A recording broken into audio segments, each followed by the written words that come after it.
When I won $2.3 million in the lottery, the first thing I did was hide the ticket in the freezer. Now, a month after my wedding, I realize it was the best decision of my life. My name is Jennifer Coleman, and I live in Portland, Oregon. I recently learned that my new family was planning to use me for money, but they don't know I have something far better than my grandma's old house. It all started 3 months ago when I stopped by the corner grocery store for milk. At the checkout, I noticed the lottery machine. I rarely play, but with my wedding coming up, I decided to indulge in a little daydream. A $5 ticket felt like a harmless whim, what my fiancé Evan called a dream tax. In the chaos of wedding planning, I forgot about the ticket, and it sat in my jacket pocket for a week.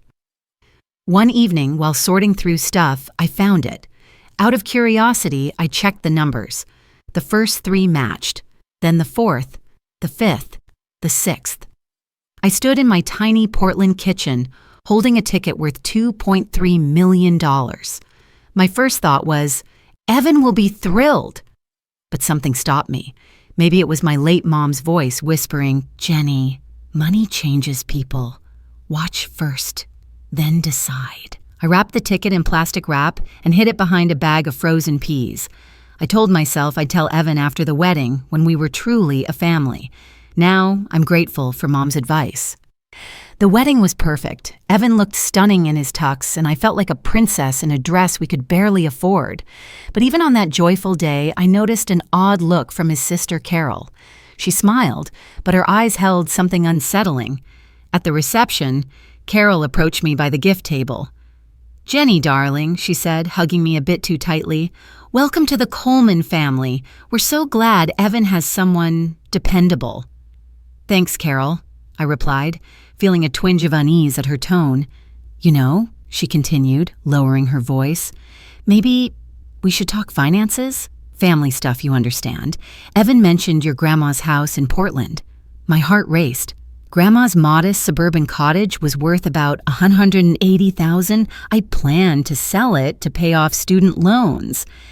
Yeah, but I haven't decided what to do with it, I said. Oh, don't be shy, Carol laughed. In our family, we share everything. Dad always says, together, we're stronger. Mr. Coleman, who owns a small construction company, nodded at us from across the table, raising his whiskey glass. Let's talk after the honeymoon, Carol added. I have ideas for putting that house to good use. I smiled, but a chill ran through me. Her words sounded less like a suggestion and more like a plan. Chapter 3. Honeymoon and cracks. We spent a week in Miami, and it was magical. Evan was the attentive, loving man I knew. But when we got home, things shifted. The day after we returned, Carol called. Jenny, sweetie, how was the trip? Her voice was syrupy sweet. Great, thanks. Listen, I talked to a financial advisor. He thinks we could use your house as collateral for Dad's business. It's a great opportunity. I nearly dropped the phone. Carol, I'm not ready to discuss that. Oh, don't worry. We'll talk it over at Sunday's family dinner. Mom's making pot roast. Come by. I didn't recall Mrs. Coleman mentioning pot roast as a favorite, but Carol's pushiness raised red flags. That evening, I found Evan in the living room watching football. Evan, your sister's talking about taking a loan against Grandma's house again. He shrugged, eyes glued to the TV. Yeah, she mentioned something. Sounds like a decent idea. Dad's company needs cash, and the house is just sitting there. It's my house, Evan. Of course, babe, he said, finally looking at me. But we're family now. Everything's shared, right? His tone set me on edge. I started to suspect he saw me not just as a wife, but as a solution to his family's financial woes. Sunday dinner at the Colemans was a trap. The moment we sat down, Mr. Coleman started. Jenny, let's talk business. Dad, maybe we eat first? Evan tried, but he sounded unsure. No, son, this is important, Mr. Coleman snapped. My company's on the verge of a big contract, building a mall in Bellevue, but we need cash for equipment. Mrs. Coleman fidgeted with her napkin. Jenny, Carol says you've got a house in Portland. Great location, she added. I was planning to sell it to pay off loans, I said. Sell? Mr. Coleman frowned. Why sell when you can take a loan against it? Smart people leverage property, not ditch it. Carol leaned forward, her eyes gleaming. We've done the math, Jenny. You could get $150,000 against the house. That covers equipment, and the contract's profits will pay off the loan. And if the contract falls through? I asked. Silence. They stared at me like I'd said something offensive. Jenny, Evan said softly, this is a family thing. We're all in it together. Of course, dear, Mrs. Coleman added. Family helps family. I looked at their faces and realized they didn't see me as family.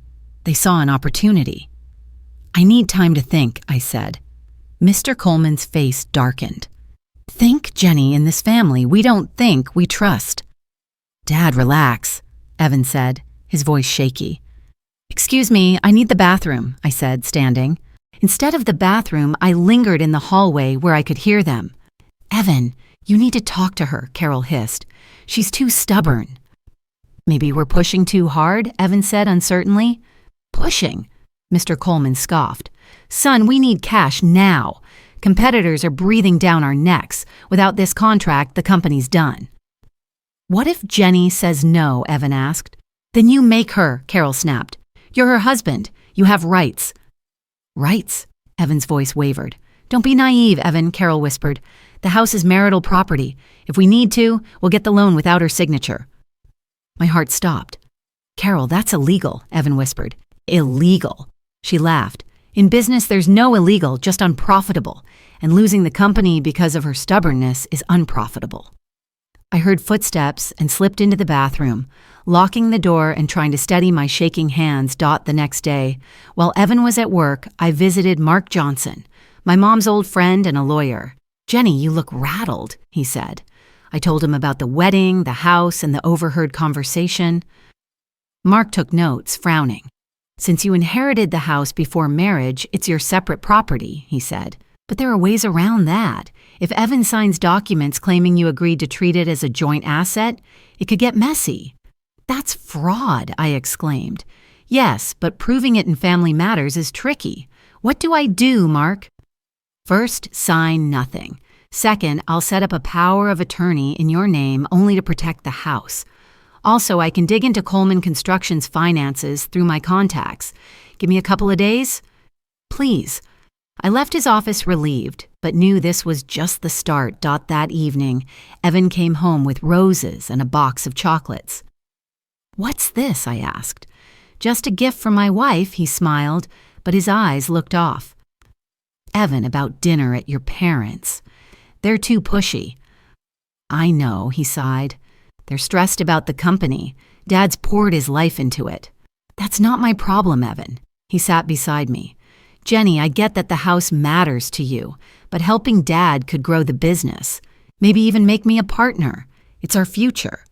And if it goes wrong, Dad knows what he's doing. He's been in construction for 20 years. I looked at him and saw he'd already chosen a side, and it wasn't mine. I'm not ready, Evan. His face tightened. Jenny, you're putting me in a tough spot. I don't want to choose between you and my family. I'm not asking you to choose. I'm asking you to respect my decision. That's hard, he said, looking away. You don't get what family means to me. His words stung, but I stayed silent. They confirmed my fears. 2 days later, Mark called. Jenny, I got the scoop on Coleman Construction. They're in deep trouble. Debts total $342,000, $180,000 to the bank, $95,000 to suppliers, $67,000 in back taxes, plus a lawsuit from a former partner, Richard Hamilton, for fraud involving collateral. It settled out of court, but it's a red flag. My blood ran cold. Mark, they said they had almost no debt. They're lying. Also, I checked that Bellevue Mall contract. It was awarded to another company, Bradley Construction, a week ago. The Colemans might not know if a middleman misled them. I thanked Mark and asked him to keep it quiet. At home, I printed his documents, preparing for my next move. That evening, the doorbell rang. It was Carol with a man in an expensive suit. Jenny, this is David Stone, our financial advisor, Carol beamed. We brought papers. Come in, I said, ready to uncover their plan. Carol settled on the couch, pulling out a folder. Jenny, we got your house reappraised. It's not $180,000. It's $220,000 new market value. We can borrow $200,000. That covers equipment and business expansion. What's in it for me? I asked. 10% of the profits, David said. Very generous for such an investment. What about the company's debts? I looked at David. Minor obligations, he smiled. Nothing major.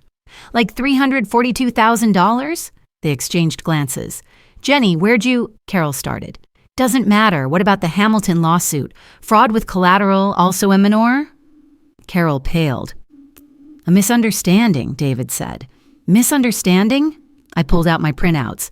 What about the mall contract? It went to Bradley Construction, your brother's company, David. A coincidence, he muttered. Coincidence? You tried to scam me with a fake contract. Carol stood. Jenny, we're just trying to save the company. With my money? I'm not your ATM. Think it over, David said. Opportunities like this are rare. I'll think about it. Now leave. After they left, I retrieved the ticket from the freezer. It was time to act. I went back to Mark. Mark, if I won the lottery before the wedding, does Evan have a claim to it? In Oregon, lottery winnings before marriage are your separate property, he said, but I'd set up a trust to protect them. Oregon also allows anonymity for lottery claims, so you can keep it secret. Can you set up the trust so no one knows? Yes. We'll create a shell company. The money belongs to it, but you control it. The next day, I drove to the lottery office in Salem. The process took hours, but they assured me it would stay anonymous. I left with a $2.3 million check made out to the trust. The irony? I came home to a husband whose family wanted to steal a $220,000 house dot. That evening, Evan came home looking grim. Jenny, we need to talk. Dad says you turned down David's offer. I said I'd think about it. Jenny, time's running out. Without the loan, we lose the contract. The contract that doesn't exist? Evan, it went to another company. He froze. How do you know? I hired a private investigator, and I know about the company's debts. $342,000. I didn't know, he stammered. You work there. How could you not know? Dad keeps me out of the finances. Evan, your family planned to use my house without my consent. That's fraud. He looked down. Jenny, what happens to us now? I don't know. You want me to help your family even after they lied? They're desperate, he said quietly. That's no excuse. Jenny, where'd you get money for a PI? I felt my face flush. Took out a small loan. A loan? For what? We don't have collateral except the house. Evan, I don't want to talk about it. Why? We're married. No secrets. No secrets, like your family's debts. He went silent. Evan, I have money. I won the lottery. $2.3 million. Before the wedding. He paled. And you didn't tell me? I wanted to see if you loved me or my opportunities. That's not fair, Jenny. Not fair? Your family tried to scam me for $220,000. What would they do with $2 million? Jenny, if we have money, we can help my parents. Not we, Evan. Me. It's my money. But we're married. The money came before marriage. It's mine. Jenny, please. Maybe $500,000 for them? $500,000? That's a quarter of it. But we'd still have $1.5 million. I'd have, Evan. I'd have. He walked to the window. Jenny, I love you. Not the money, you. Then prove it. Tell your parents I'm not giving them a cent and that you support me. I can't, he whispered. They're my parents. So you're choosing them. I'm not choosing, Evan, it's me or them. He stayed silent. I knew he wasn't ready to choose. I hired a PI, Sam Rodriguez, to dig deeper. A week later, he confirmed the mall contract was a sham, and Coleman Construction was on the brink of bankruptcy. Carol insisted on another family dinner. Jenny, Dad wants to apologize for being harsh, she said over the phone. I agreed, armed with Sam's documents. At the dinner, the Colemans were overly polite. Jenny, I'm sorry about last time, Mr. Coleman began. I was too blunt. It's fine, I said. Carol smiled. We've got a new plan. Not a loan, a partnership. You put in the house, become a partner with a 20% profit share. What happens to the house? I asked. It'd be company property, David Stone said, appearing with a new folder. but as a partner, it's partly yours. I held back a smile. What about the debts? $180,000 to the bank, $95,000 to suppliers, $67,000 in taxes. Silence. Where'd you... Mr. Coleman started. And the Hamilton lawsuit? Fraud with collateral, I pressed. Dot Evans stared at me, mouth open. And the mall contract, I added, placing the documents on the table. It went to Bradley Construction, David's brother's company, a week ago. A misunderstanding, David mumbled. Misunderstanding? You tried to scam me. Evan turned to his father. Dad, is this true? Son, business is about risk, Mr. Coleman dodged. Risk? You were going to scam my wife? Not scam, just not tell the whole truth. I stood. Jenny, wait, Evan called. Evan, your family admitted to fraud, and you're still defending them?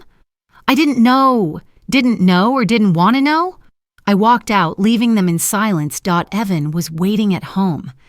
Jenny, I didn't know about the debts or the contract. Evan, you're an engineer there.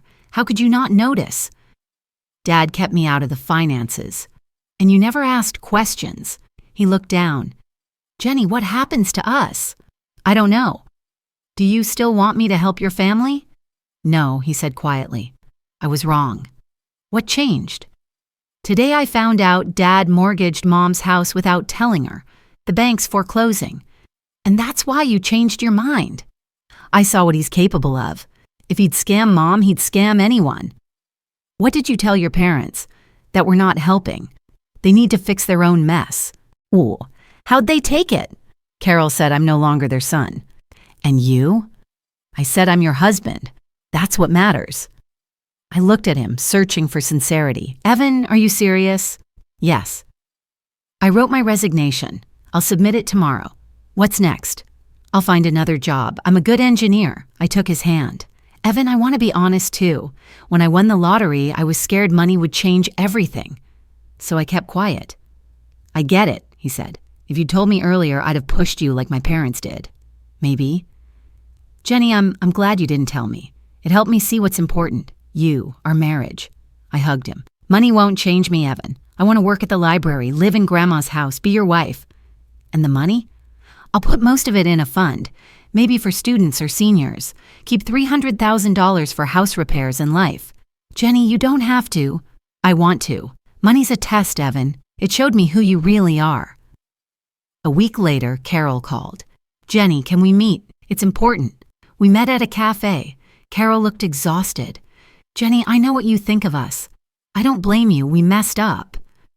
Finally, I said. Evan told me about your win. I get why you don't trust us. What's your point? A real partnership.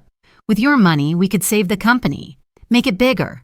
Carol, you've learned nothing. You still see me as a paycheck. No, Jenny, we see an opportunity for everyone. Everyone or you? She went quiet. Carol, I'm not funding a sinking ship, and I'm considering a fraud complaint about the house. She paled. Jenny, I'm sorry, I was wrong. I left her at the cafe. 3 months later, Evan landed a job at an architecture firm in Seattle. Coleman Construction went bankrupt, and their house was foreclosed. Carol got a job at a store. Mr. Coleman tried and failed to start a new business. They cut contact with us. I created the Alice Harris Fund in honor of my grandma, helping seniors with utility and medical bills. Most of the winnings went there. One morning, watering roses in the garden, I saw Carol's car pull up. Jenny, I came to apologize, she said. Dad and I were awful, too greedy. Carol. Evan chose honesty. I know. Tell him I love him, and I'm proud of his choice. I will. Jenny, I'm glad he chose you. You made him better. I sat in the garden with our 3-month-old daughter, Alice, named after Grandma. Evan was tinkering in the garage, hooked on woodworking. The fund had helped over 300 people. I worked at the library 3 days a week, spending the rest with Alice. Carol visited monthly, and we were slowly rebuilding. Mr. Coleman never forgave us, but that was his burden. David Stone was in jail for fraud, having swindled several people's savings. Alice fussed, and I held her close. Little one, I whispered, money showed me who's who, but the real treasure is love and trust. Evan came out of the garage. "What are you whispering to our princess? That wealth isn't money. It's you and me." He kissed me. Wise words from the woman who won $2 million. From the woman who learned $2 million isn't what matters. I looked at our home, my husband, my daughter. I didn't just win the lottery. I won at life. Money showed me the true cost of honesty and love, and that price is priceless.